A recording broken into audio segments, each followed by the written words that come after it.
tomamos asiento un momento, por favor. Estamos celebrando ya el segundo domingo de Cuaresma. Y el Evangelio del día de hoy nos habla de una serie de símbolos que de alguna forma tenemos que ir reflexionando un poco para sacar el verdadero sentido y el verdadero valor que estos símbolos nos van dando. Nos habla del pasaje de la transfiguración. Jesús se transfigura, sube al monte de Tabor. Era un monte que estaba ahí en Galilea, en la parte norte de Galilea, se encontraba este monte, y era el monte Tabor, un monte bastante alto, en el que sube Jesús toma a 3 de sus amigos más íntimos, Pedro, Santiago y Juan, y con ellos sube al monte.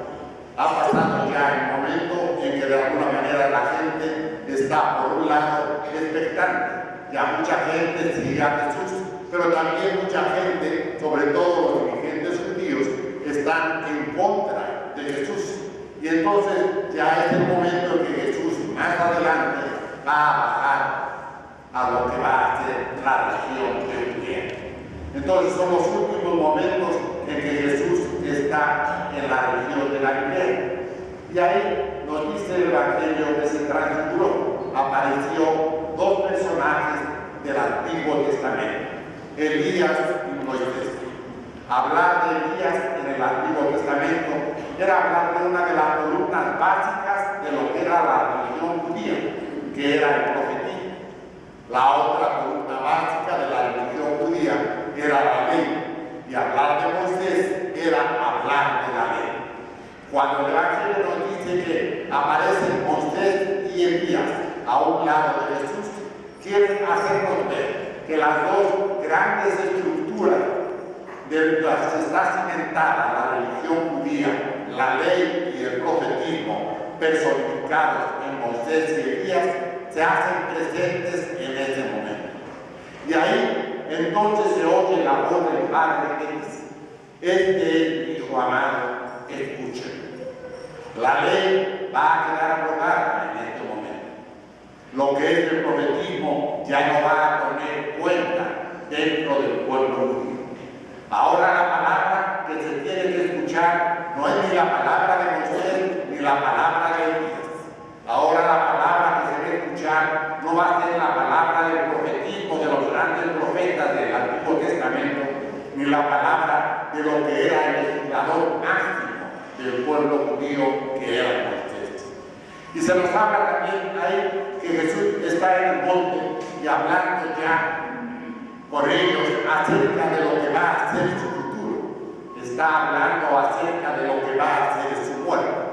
Y entonces, hablando de ellos ahí en el monte Tabor, se ve cómo se vislumbra hacia lo que es la región ya propiamente de Judea, el monte Calvario.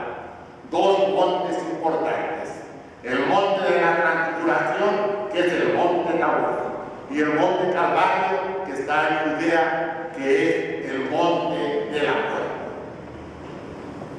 Para nosotros son 2 situaciones que de alguna manera nos pueden servir para la reflexión. Hablar de la transfiguración era hablar de la gloria. Hablar de Tabor era hablar de ese momento hermoso de Jesús en el cual entra en contacto con Dios. Hablar de Tabor significa ese momento en el cual la gloria de Dios se hace presente. Hablar de Tabor significa que Dios se hace presente en la persona y en la palabra de Jesús. Hablar de Calvario es hablar de muerte, es hablar de la cruz, es hablar de ese signo en el cual Jesús va a ser justificado. Hablar de Calvario es hablar de alguna manera de sangre, de muerte, de traición, de dolor. De alguna forma se contraponen entonces estos 2 montes que nos está hablando el Evangelio.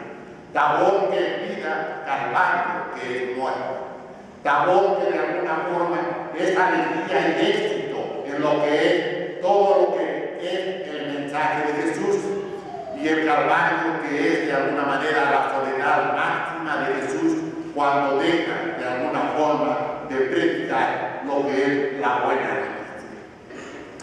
Y este simbolismo es bueno también para nosotros, porque también la vida de cada uno de los que estamos aquí presentes también se mueve en base a esos dos polos.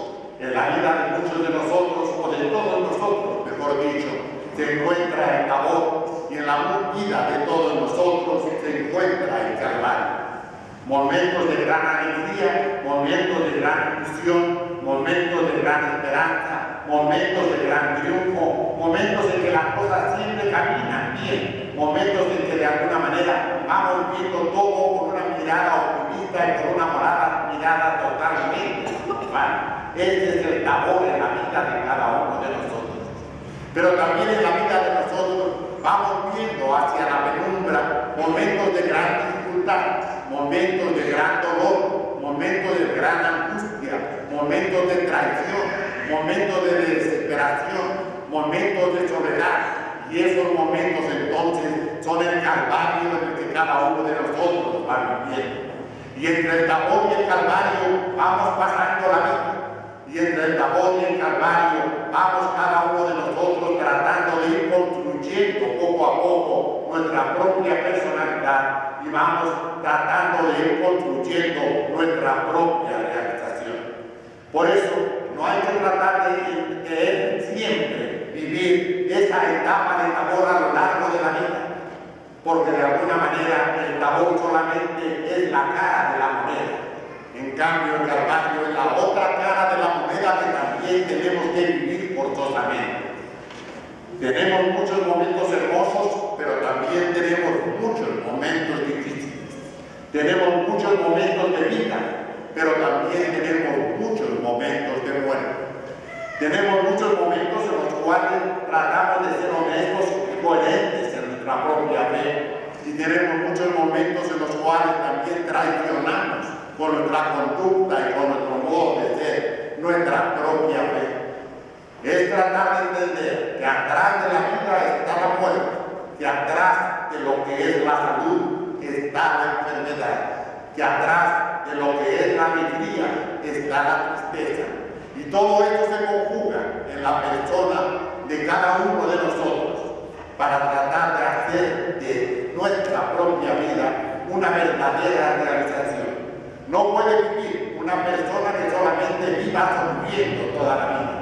Es necesario sonreír y sonreír mucho, pero también es necesario llorar y llorar mucho, porque en la vida la risa y la lágrima se mueven y se conjugan constantemente.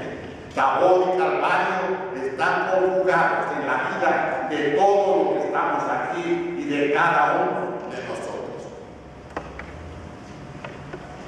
Hagamos juntos nuestra profesión de fe.